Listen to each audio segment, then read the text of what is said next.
Қазақ байлары, Маман Құт және оның ұрпақтары. Екінші бөлім.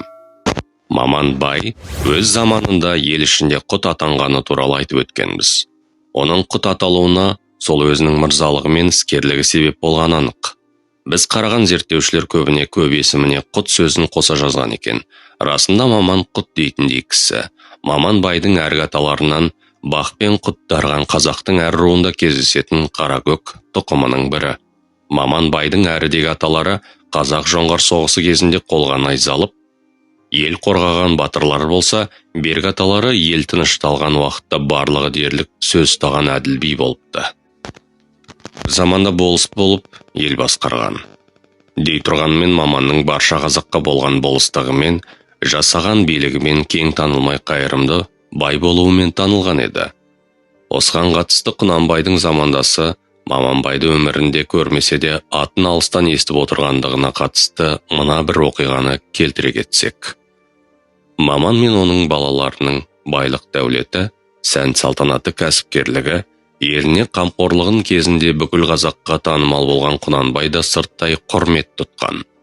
Маман Тұрысбек даңқына қанық Құнанбай бір жолында ел аралап, шешендік сыннан өтіп жүрген Матай шоқпар жұртының сұңқары Шиырбайдың мамандар туралы туған халқы не ойлайтынын білмек болып, сыр тартып байқайды.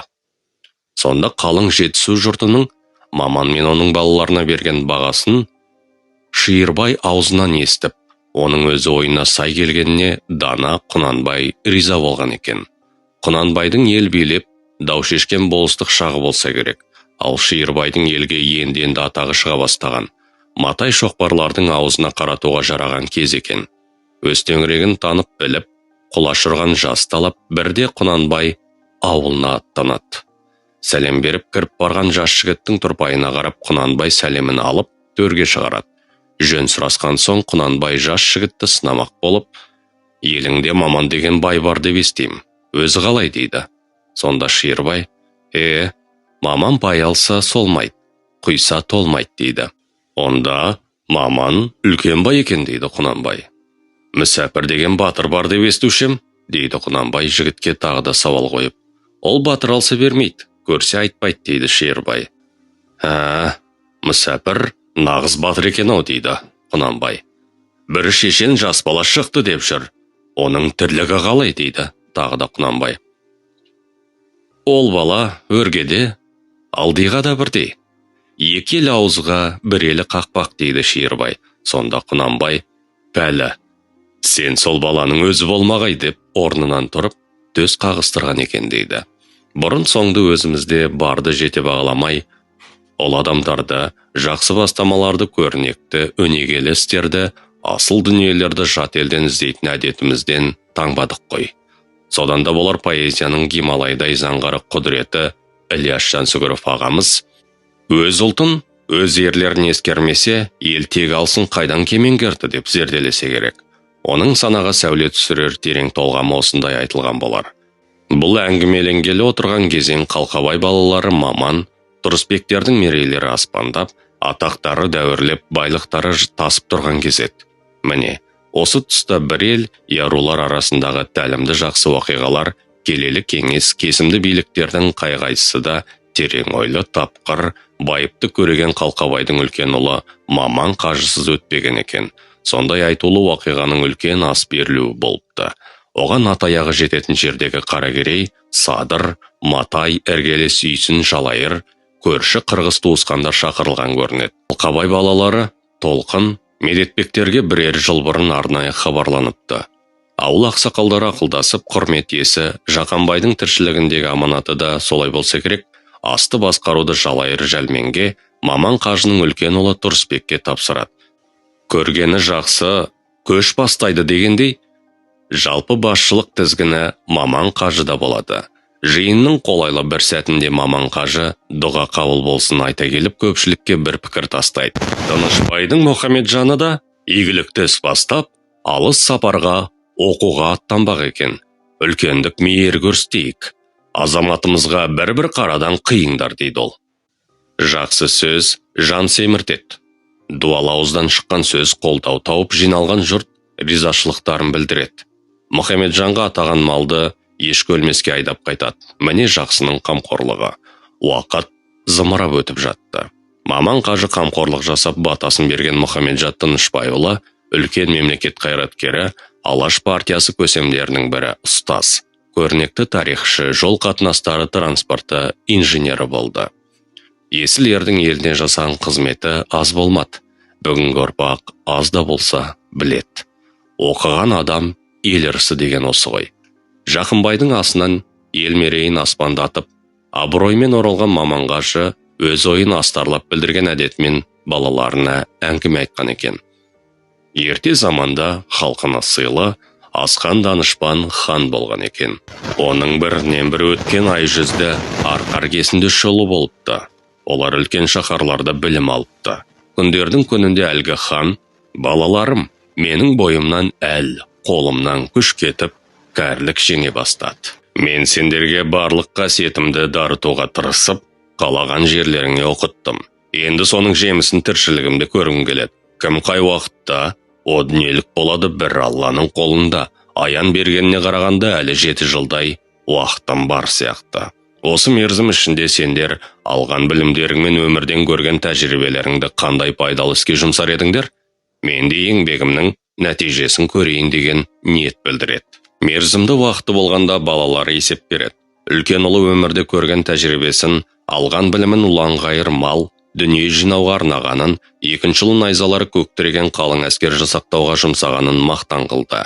Үшінші ұлы кішкене сандықшасын ашып, халқымның елдің даңқын асыратын іс өнегесінің, әкемнің өсиет сөздерін, елдің тағдырын ойлаған аманат, жақсы тәжірибелерді ұрпаққа мұра болсын деп кітап етіп жаздым дейді. Қуаныштан отырған жерінде теңселіп, тебіреніп кеткен хан: тіршілікке мал да керек, жер қайысқан жасақты қол да керек. Бірақ ұрпақтың көкірек көзін ашатын кітап жөні бөлек дүниедегі небір жұмсақ нәрселердің шешуі ғылым, білімде, деп кіші ұлының еңбегін айрықша бағалаған екен.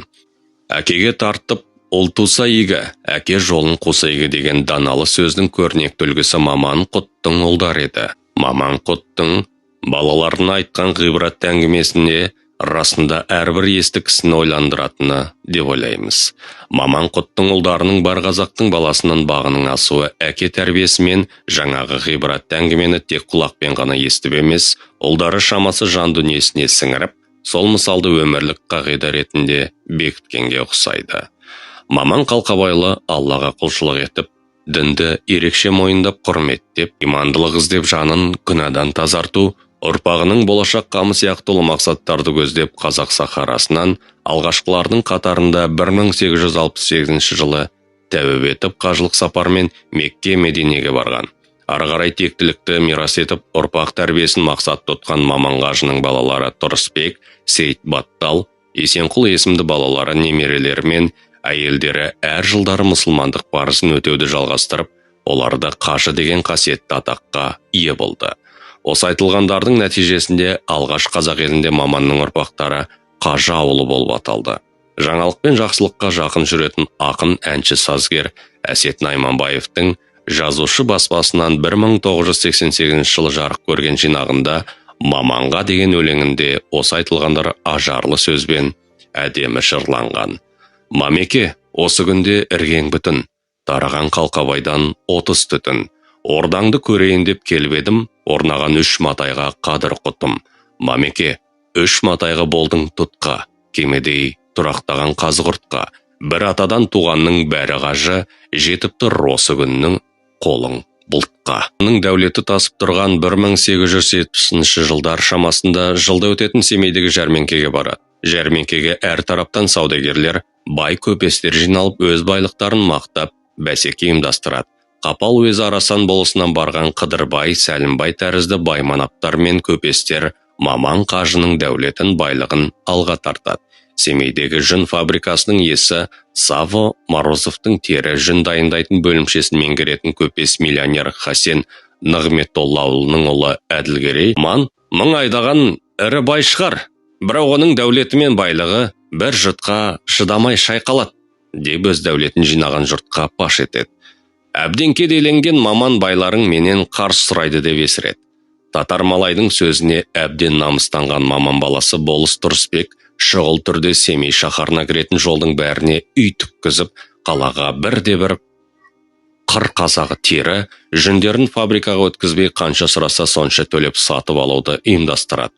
Қыс, жаз, күз, көктем өтті. Бірақ фабрикаға тері, жүн түспейді.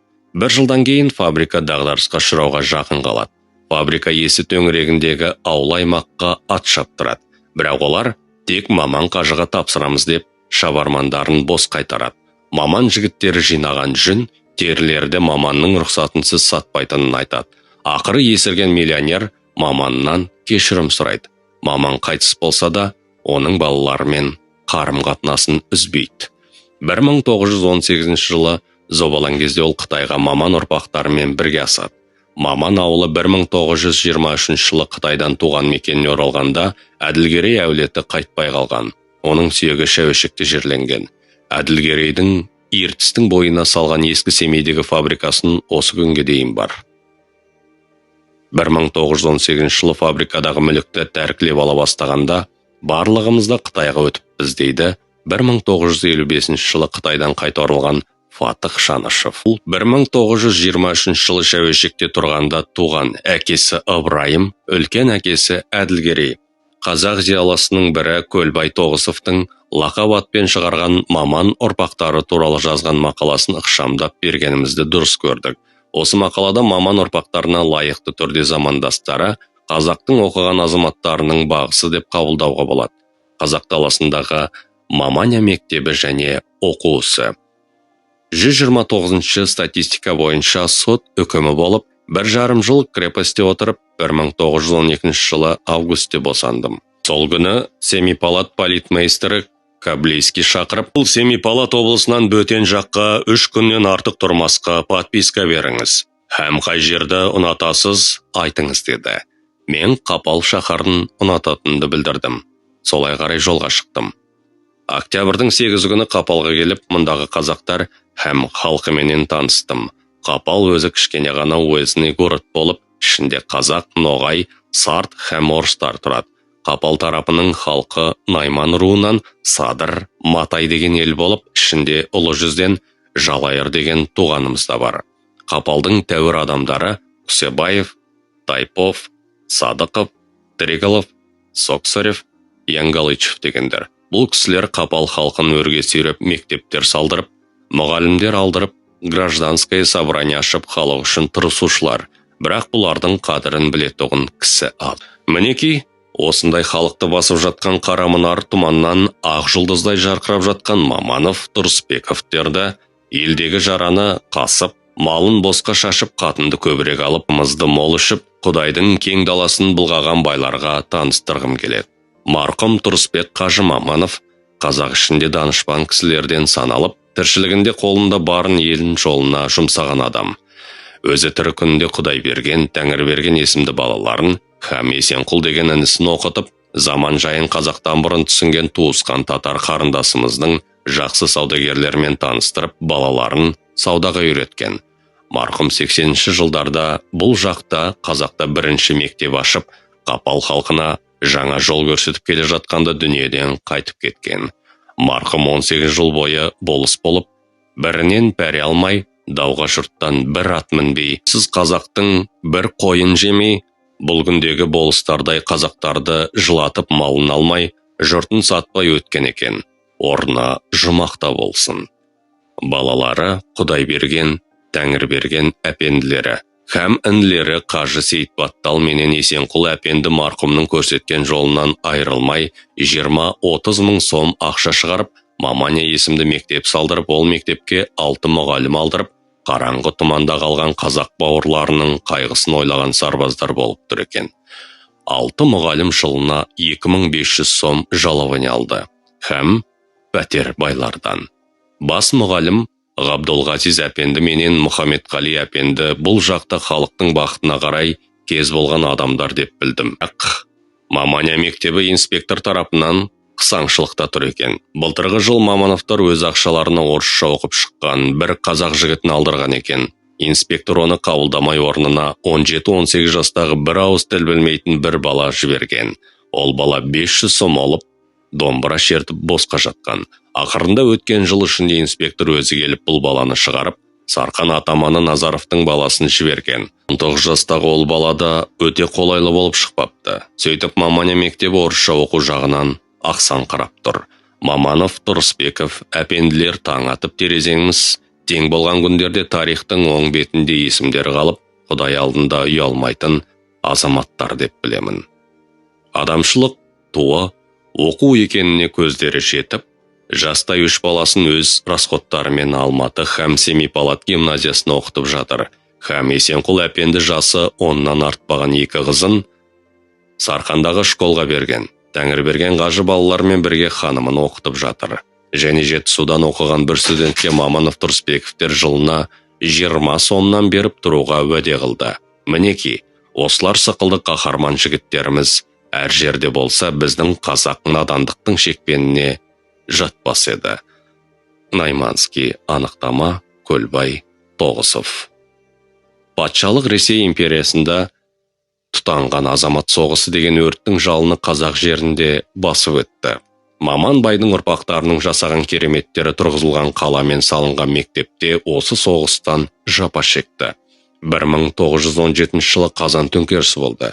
1918 жылы Жетісу ақ пен қызыл арасында азамат соғысы басталды. Қарағаш қыстағы мешіті медресе өртенді. Маман ұрпақтарының көпшілігі Қытайға асты. Бірақ 1922 жылы НЭП жаңа экономикалық саясат қалданған Маман әулеті өзі туған мекеніне оралады. Маман ұрпақтары әр істе барша қазақ еліне өздерінің үлгі істері тәнті еткен еді. Бірақ кері заманға тап келу бұл әулеттің де басынан айналып өтпеді. Кеңес өкіметінің орнауы қазақтың беделді елге тірек болған әулеттерінің басындағы бағынан айырғандай болды. Түрлі сылтауларды алға тартып елден байларды айырудан бастау алды. Енді алдағы жолдарда осы әулетке кеңес өкіметінің жасаған іс-әрекеттеріне тоқталсақ. Құдайберген Тұрысбеков 1871 жылы Алматы облысы Ақсу ауданы Қарағаш мекенінде туған. Ахметқали Айтқожа, Бекмұхамбет деген ұлдары, Ғалия Еңлік атты қыздар өмірге келген. Халқына қайырымды, жұртына мейірімді адам болған. Маманя мектебін салуда, ел басқаруда оның еңбегі өлшеусіз. Құдайбергеннің маңында қазақ зиялылары, орыс шенеуніктері жиі топтасқан, асқан, шежіреші адам болған. Кездегі еуропалықтарша жүріп тұратын. Қазақ шежіресін жазушы Мұхамеджан Тынышбаевпен дос болған. Ақ пен қызылның соғысы кезінде Қытайға өтіп, 1920 жылдары қайта оралған. Голощекиннің кіші революциясы басталған кезде қудаланып, 1932 жылы Қытай жеріне қайта өткен. Құдайберген болысты сыйластық, сыпайылық пен құлаш деп атаған. Қытайға кеткені жүргенде екеуі ақылдасқан екен. Жәке, сен сөз ұғатын кісі қадірін білерсің. Мен жерімнен, елімнен қашып бара жатқаным жоқ. Кеңес үкіметі бәрібір мені адам қылмайды, соттайды.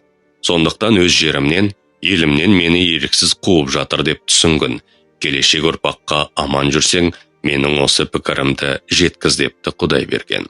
Мен осы жолды абыз аталардың аманатын орындау мақсатымен жазып отырмын. Құдайберген Қытай жерінде 1949 жылы қайтыс болыпты. Біраз туыстары, балалары елге оралып тәуелсіз елімізде тіршілік жасап жүр. Маман әулетінен 6 ірі бай кәмпеске келіккен екен. Оларға қатысты ресми құжаттарға түскен деректерде былай деп ақпар беріліпті. Тұрысбеков Тәңірберген, Бен Ақсу ауылы нөмір 12 ауыл кеңесінің тұрғыны. 56 жаста отбасы, 27 жан, ірі қараға айналдырғанда 217 бас малы болып, отбасы 27 жан, ірі қараға айналдырғанда 217 бас малы болып, оның 192 басы кәмпескеленген. Шаруашылығы еншісі, үй жайы бөлек балаларының шаруашылығымен қосып есептеліп кәмпескеленген. Сонымен бірге, бір ағаш үй, 2 кірпіш үй, 3 киіз үй, 1 шермен, 1 бау-бақша, 1 қомша, 4 ер-тоқым, 1 тай-тұяқ күміс қоса кәмпескеленген. Тәңірберген өзі түрмеге қамалып, әулеті 26 жан Орал округіне жер аударылған. 29 жылы 25 ақпанда Алматы округы Бүйен Ақсу ауданына қарасты 11-ші ауылының тұрғыны Медхат Тәңірбергеновтың бүкіл одақтық орталық атқару комитетіне жазған шағымында менің әкем Тәңірберген Тұрысбеков 1928 жылы 28 тамызда шыққан декрет бойынша ірі бай деп танылды. Әкемді кәмпескелеу кезінде еншім бөлек, менің дүние мүлкімді де әкеме қосып есептеді. Мен 1921 жылдан бері әкемнен бөлек тұратынымды аудандық тәркілеу комиссиясының басшысы Бековқа пернеде алмады. Осы жылдан бері салықты уақытылы әкемнен бөлек төлеймін. Әкем 3 әйел алған. Менің шешем өзіммен бірге тұрады. Әкем кіші әйелмен бірге бөлек тұрады. Мал мүлкі үшін бөлек салық төлейтіндігімді комиссия ескермеді. Сондықтан да аудандық комиссияның басшысы Беков жолдастан менің арызыма назар аударып, менің туған жерім Алматы округіне қайтаруын сұраймын. Отбасымда анам 52 жаста, інім 8 жаста, қарындасым 12 жаста, және қарындасым 10 жаста. Өзім 17 жастамын. Мүмкіндік болса, менің жазған арызымды аяқсыз қалдырмасаңыздар деп жазады. Бидахмет Сейтбатталұлы Маманов. Бүйен Ақсу ауылы, нөмірі 10-шы ауыл кеңесі тұрғыны. 26 жаста, отбасы 3 жан, ірі қараға айналдырғанда 336 бас мал болып, оның 290 басы кәмпескеленген. Сонымен бірге 2 үй, 2 киіз үй, 1 бау-бақша, 6 қомша қосалынған. Сейдахмет Сейтбатталұлы Маманов, Бүйен Қоянды болыс ауылы, нөмірі 10-шы ауыл тұрғыны, 43 жаста, отбасы 5 жан, ірі қараға 770 бас малы, 502 бас малы, 1 ағаш үй, 1 жай үй, 2 киіз үй, 2 күмістер, 1 қомша кәмпескеленген. Өзі түрмеге қамалып, отбасы Орал округіне жер аударылған. Маманов Қожахмет. Бүйен Қоянды болысы, нөмірі 5-ші ауыл тұрғыны, 52 жаста, отбасы 12 жан, ірі қараға айналдырғанда 425 бас малы болып, 171 бас малы және 1 үй, 1 киіз үй, 2 күмістер, 2 қомша, 2 кілем және бау-бақша кәмпескеленген.